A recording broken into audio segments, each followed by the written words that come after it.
With it, it's also got some opportunity for you to get real-world resume building experience. All right, so please give him close attention. Hi guys, good morning. Morning. It is an honor for myself and business partner Steve Larkin back there to be able to come and speak with you guys. My company is called CBL Worldwide, Inc. It stands for Community Basketball Leagues. We consider ourselves to be the professional basketball organization for amateur players in the United States. Don't know if you know this or not, but between the ages of 6 and 54, there are 30 million amateur-based basketball players within the United States, across the country. Until this time, until we ventured out to do what we're doing, and we started our company 5 years ago, no one was doing this. No one was serving this market in a particular way that we are doing it. Before, you all may know, there's community centers and recreation, leagues and stuff like that that players were involved in. But those are kind of like compared to our times, based with the internet and where technology is and where it's going. The leagues that you see out there are pretty archaic, in our opinion.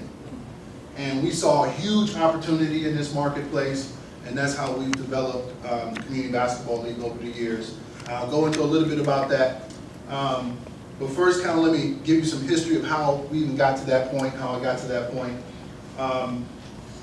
Back in 1996, Steve and myself, we are from Indiana, born and raised in a little small town called Elkhart, Indiana. For those of you who don't know, in Indiana, when we were growing up, basketball was like football in Texas. I mean, it was the king. Bobby Knight was at the helm of the University of Indiana, IU. A lot of prominence in the program. We had a unique high school tournament system where we played our high school tournament like a college, NCAA March Madness type of bracket. We weren't divided into classes like other states and stuff. So it gave Indiana basketball this certain mystique and this certain uniqueness. And it just, over the years, became popular and popular, throughout the states and among the players, and then became a state favorite. I ended up getting a scholarship. Well, actually in high school, Steve and I played along Sean Kemp in high school. He's one of our high school teammates and somebody we grew up with. We were a very successful high school program. His senior year, I was 2 years behind Steve and Sean. That year we were like number 2 in the state. My senior year we were ranked number 1, but in the state of Indiana, when you're like in the top 10, you're like rock stars, literally, back in those days. So we experienced a lot and was able to parlay that success to a college scholarship and a college education. Went and got a business degree, human resources degree.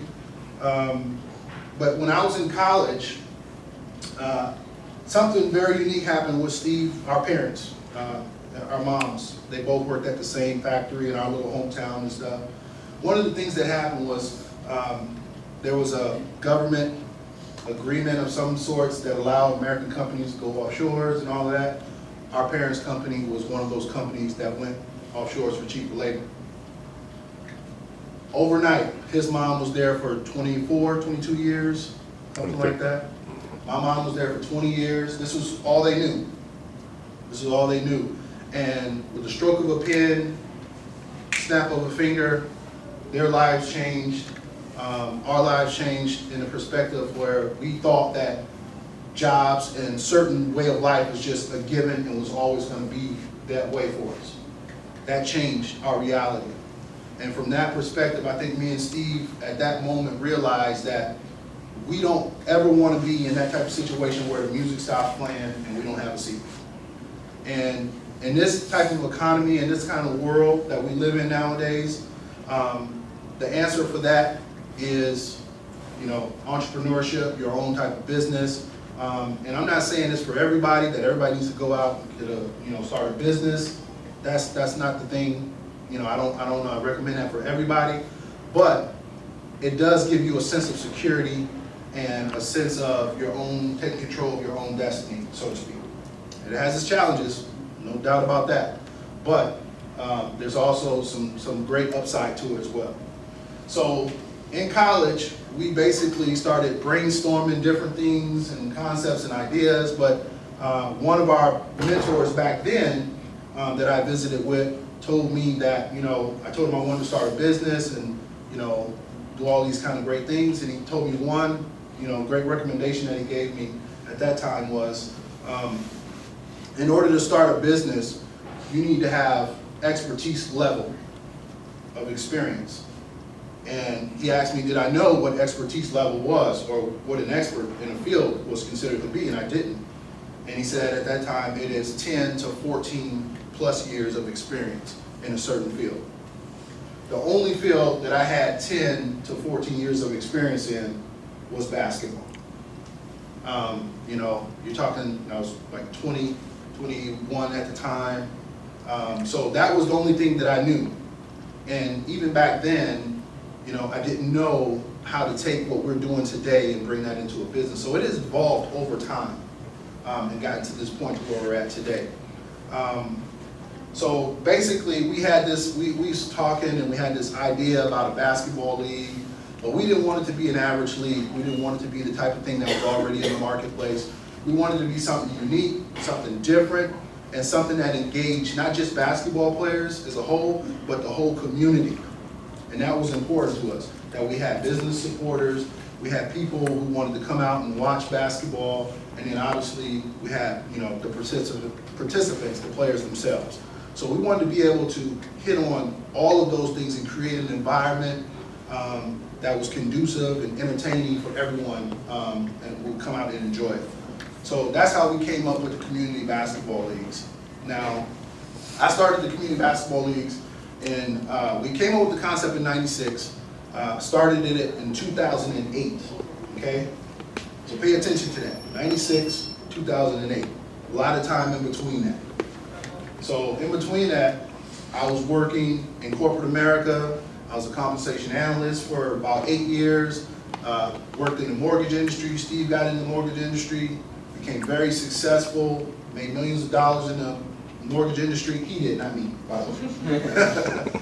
He did. But he was very successful in the mortgage industry. And what was important from that, and the takeaway is, I recommend this to all young people who may have some entrepreneurial vision or goal or desire or something like that.